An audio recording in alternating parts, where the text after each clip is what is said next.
What?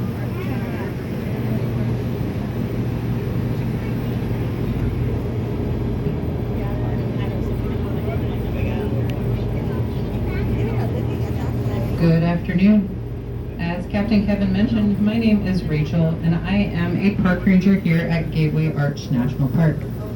As we head downriver, I will be providing a little history of the city of St. Louis and its connection to the Mississippi River. The Gateway Arch stands near the confluence of two of America's mightiest rivers, the Mississippi and the Missouri. These rivers were the highways of trade and migration for thousands of years. Indigenous people of many tribes, French, Spanish, and Americans moved into and through the area, some settling here and others pushing farther westward. To honor this momentous history, President Franklin D. Roosevelt named the Jefferson National Expansion Memorial a National Historic Site in 1935. In 1965, the shining Gateway Arch rose to mark St. Louis as the gateway to the West. When you came here today, you did not visit the Jefferson National Expansion Memorial, as we were redesignated as a national park back in 2018, and we are now known as Gateway Arch National Park.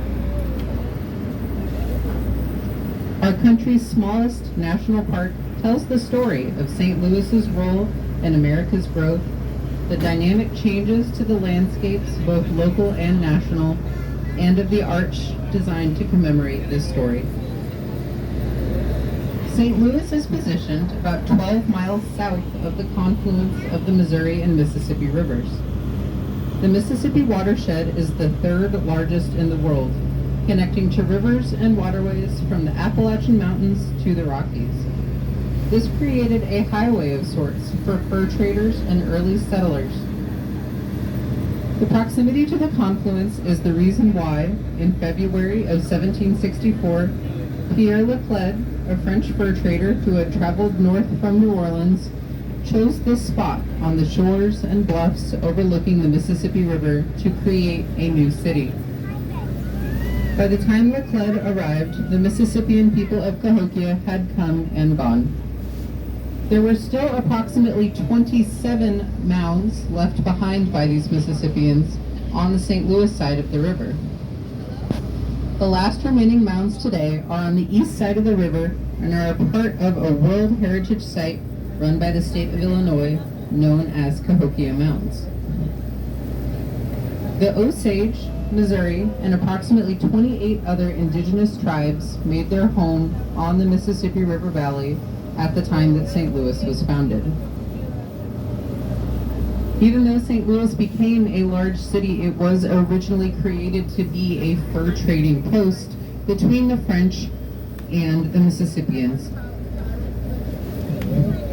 Furs were gathered by indigenous people to trade for goods from Europe.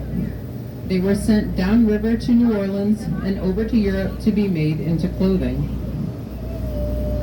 The first fur trading warehouse and the home of the city's founders were near where the south leg of the arch stands today.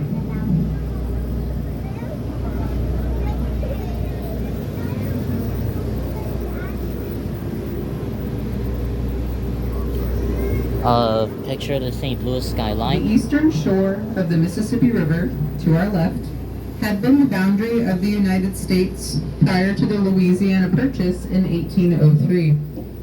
Our third president, Thomas Jefferson, then asked two men to lead an expedition to map and further explore the new lands that we had just acquired. Meriwether Lewis and William Clark served as captains and leaders of the expedition, with over 30 men consisting of soldiers, blacksmiths, carpenters, and French fur trappers.